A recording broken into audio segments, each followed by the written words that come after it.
Imagine waking up tomorrow to a sound louder than anything you've ever heard. A roar so deep it shakes the ground beneath your bed, rattles your windows, and makes your heart stop. You check your phone. Emergency alerts flood the screen. Every single one says the same thing. Yellowstone has erupted. What do you think happens next? Panic? Chaos? Do you run? Do you hide? Or is it already too late? Here's the thing most people don't understand about Yellowstone. It's not just a volcano, it's a supervolcano. And there's a massive difference. A regular volcano erupts and destroys a city, maybe a region. A supervolcano erupts and ends civilizations. Yellowstone sits beneath Wyoming, Montana, and Idaho. And underneath that beautiful landscape of geysers and hot springs is a magma chamber so large it could fill the Grand Canyon 11 times over. When I say it erupts, I don't mean lava slowly oozing out of a crater. I mean an explosion so violent it tears a hole in the earth 40 miles wide. So let's talk about what actually happens. Imagine it's a normal Tuesday morning. You're drinking coffee, scrolling through your phone, maybe getting ready for work. Then, without warning, the ground starts shaking. Not like a small earthquake, this is different. This is violent, unrelenting, and it doesn't stop. Within seconds, the shaking intensifies. Pictures fall off walls, glass shatters. Car alarms scream in unison across every neighborhood. People run outside, confused, terrified, looking for answers. But there are none, not yet. The shaking continues for 5 minutes, 10 minutes, 15 minutes. Buildings start to crack. Bridges sway dangerously. And then, the explosion. The sound is so loud that people 3 states away hear it clearly, a deafening boom that echoes across the entire continent. What do you think people do in that first moment? Do they freeze? Do they scream? Do they call their loved ones knowing it might be the last time they ever speak? The eruption launches a column of ash and debris 25 miles into the sky. 25 miles. That's 3 times higher than commercial airplanes fly. The force of the explosion is equivalent to 1,000 nuclear bombs detonating at once. The shockwave alone flattens forests for 50 miles in every direction. Trees that have stood for centuries are snapped like toothpicks. Within minutes, everything within a 100-mile radius is obliterated. Yellowstone National Park, gone. Towns, forests, wildlife, everything vaporized instantly. The people living in that zone don't even have time to process what's happening. One moment they exist, the next they're erased from the planet. But here's where it gets worse. And I need you to really think about this. The eruption doesn't just destroy what's nearby. The ash cloud begins spreading at terrifying speed, carried by wind currents across the entire country. What do you think happens to the people living in Montana, Idaho, and Wyoming? The ones who survived the initial blast, I mean. Within an hour, a thick blanket of volcanic ash starts falling from the sky. Not like snow. Ash is heavy, abrasive, and toxic. It piles up quickly, collapsing roofs, burying cars, suffocating anyone caught outside. Breathing becomes impossible without a mask. Your lungs fill with tiny glass particles that slice through tissue. People cough up blood. Their eyes burn. Their skin blisters from the heat of the ash. Thousands die within the first few hours, not from the explosion, but from simply trying to breathe. Do you think emergency services can respond? Airports are shut down. Ash destroys jet engines. Roads become impassable. There's no escape. Families huddle in their homes, sealing windows and doors with whatever they can find, praying the ash doesn't find its way inside. But it always does. Now, here's the truly terrifying part. The ash doesn't stop spreading. Within 24 hours, the entire Midwest is covered. Cities like Denver, Salt Lake City, Billings, they're buried under feet of ash. The sky turns black. Street lights stay on during the day because there's no sunlight breaking through. It looks like midnight at noon. Crops are destroyed instantly. Wheat fields, cornfields, everything that feeds America gone. Livestock suffocate. Cattle collapse in fields, their lungs choked with ash. Water sources become contaminated. Rivers turn gray and toxic. The temperature drops rapidly because the ash cloud blocks out the sun. What was 70 degrees yesterday is now 40 degrees today, and it keeps dropping. What do you think happens when 30 million people suddenly have no food, no clean water, and no way to leave? Desperation sets in fast. Let's fast forward 3 days. The ash cloud has now reached both coasts. New York, Los Angeles, Seattle, Chicago, every major city is covered in a thin layer of gray dust. It's not enough to bury buildings, but it's enough to shut down society. Hospitals are overwhelmed with respiratory cases. Emergency rooms overflow with people gasping for air, their lungs shredded by ash particles. Doctors work around the clock, but there aren't enough ventilators, not enough oxygen, not enough beds. People die in waiting rooms. The power grid starts failing because ash damages electrical equipment. Transformers short out. Power plants shut down. Entire regions go dark. Planes are grounded nationwide. Not a single commercial flight takes off. Trucks can't deliver food because highways are either blocked or too dangerous to navigate. Grocery store shelves empty within hours. What do you think people do when they realize help isn't coming? Do they stay calm? Do they cooperate? Or does everything collapse into chaos? Looting begins almost immediately.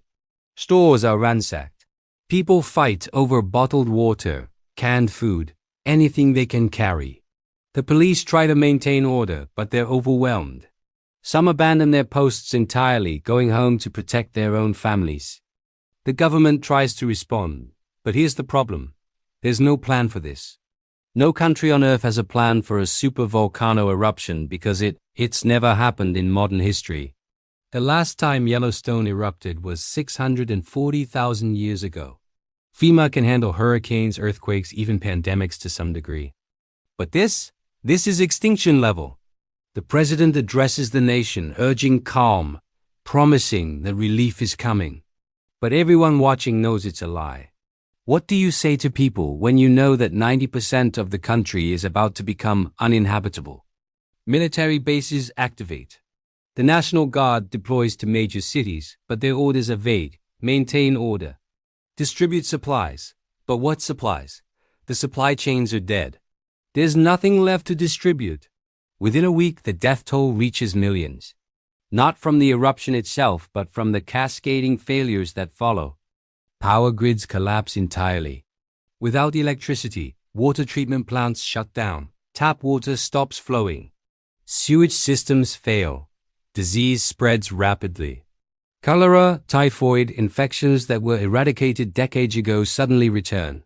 Hospitals run out of medicine. Dialysis patients die within days. Diabetics run out of insulin and slip into comas. Ventilators stop working and the patients connected to them suffocate, and the ash just keeps falling. What do you think happens in cities like Las Vegas or Phoenix, places that depend entirely on imported water and food? They become death traps. There's no water. The reservoirs are contaminated. Temperatures are freezing because the sun is blocked. Millions try to flee south into Mexico or north into Canada, but borders close almost immediately. Nobody wants 50 million desperate refugees flooding their country. Armed guards turn back anyone trying to cross. Families are separated. Children cry for parents who are stuck on the other side of a fence, unreachable. The ash cloud continues spreading globally. Within 2 weeks, it encircles the entire planet. Sunlight decreases by 75%.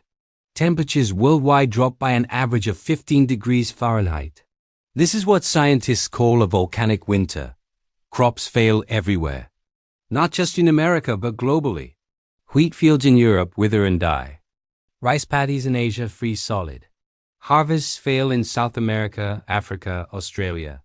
Within a month, global food production drops by 60%. What do you think happens when 8 billion people suddenly face starvation? Wars break out over remaining resources. Countries hoard food supplies, refusing to export anything. International trade collapses. Ships sit idle in ports because there's no fuel, no buyers, no point. The global economy, already fragile, disintegrates completely. Stock markets crash and never recover. Banks close. Currency becomes worthless. Society reverts to barter. A can of beans is worth more than gold. Let's go back to America, though. 6 months after the eruption, the Midwest is a frozen wasteland buried under 20 feet of ash. The temperature in Chicago is negative 30 degrees in July. Nothing grows. Nothing survives. Entire cities are abandoned, their buildings half buried, their streets empty. The population of the United States, which was 330 million, has dropped to fewer than 50 million. Most died from starvation, disease, or cold.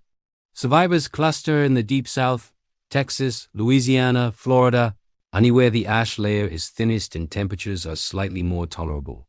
But even there, food is scarce. Martial law has been declared. The military controls all remaining resources. Ration cards are issued, but there's barely anything to ration. People eat things they never imagined they would. Pets disappear. Birds are hunted to near extinction. What do you think life looks like for the survivors? Is there hope? Or is it just a slow descent into extinction? Communities form, small groups banding together for survival, but trust is rare. Everyone is desperate. Everyone is hungry. Violence is common. Here's something most people do and consider. Yellowstone doesn't just erupt once and then it's over. Supervolcanoes can remain active for decades, with smaller eruptions continuing to pump ash into the atmosphere. So even years later, the sky remains dark, crops still can't grow. The volcanic winter persists. Scientists estimate it could take a century for the climate to fully recover, and by then human civilization as we know it would be gone. What do you think archaeologists from some future civilization would think if they found our ruins buried under volcanic ash, just like Pompeii? Would they understand what happened? Would they mourn us? Or would we just be another extinct species, another cautionary tale? Now, before you think this is pure fantasy, let me remind you, Yellowstone is real. The magma chamber is real. And it will erupt again, not if but when. Scientists monitor it constantly, measuring ground deformation, gas emissions, and seismic activity. And yes, there are warning signs. The ground around Yellowstone has been rising and falling for years. Earthquakes happen regularly, sometimes hundreds in a single week. But here's the catch. Even with all our technology, we'd likely only get a few days warning before an eruption. Maybe a week if we're lucky. What do you think happens when the government tells 300 million people they have 72 hours to evacuate? Where do they go? How do they get there? The highways would become parking lots within hours. Airports would be overwhelmed. Trains would be packed beyond capacity. Most people wouldn't make it out.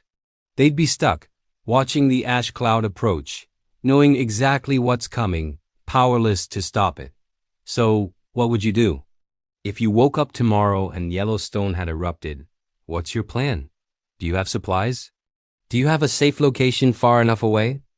Or would you be one of the millions caught in the chaos, desperately trying to survive as the world collapses around you? Think about it. Really think about it. Because the terrifying truth is that this isn't science fiction. This is a geological inevitability. Yellowstone has erupted 3 times in its history, and it's overdue for the next one. The last eruption was 640,000 years ago. The cycle suggests another eruption should happen around now. Of course, geological timescales don't work like clocks. Now could mean tomorrow, or it could mean 50,000 years from now. But the point is, it's coming.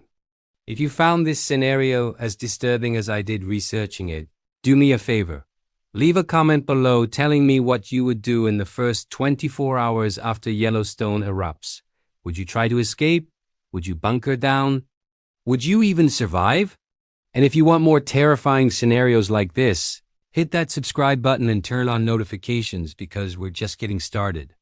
This channel explores the darkest possibilities, the scenarios that keep scientists awake at night, and the catastrophes humanity isn't prepared for. Drop a like if this made you think twice about where you live, and I'll see you in the next one. Stay safe out there, because you never know when the ground beneath your feet might decide it's had enough.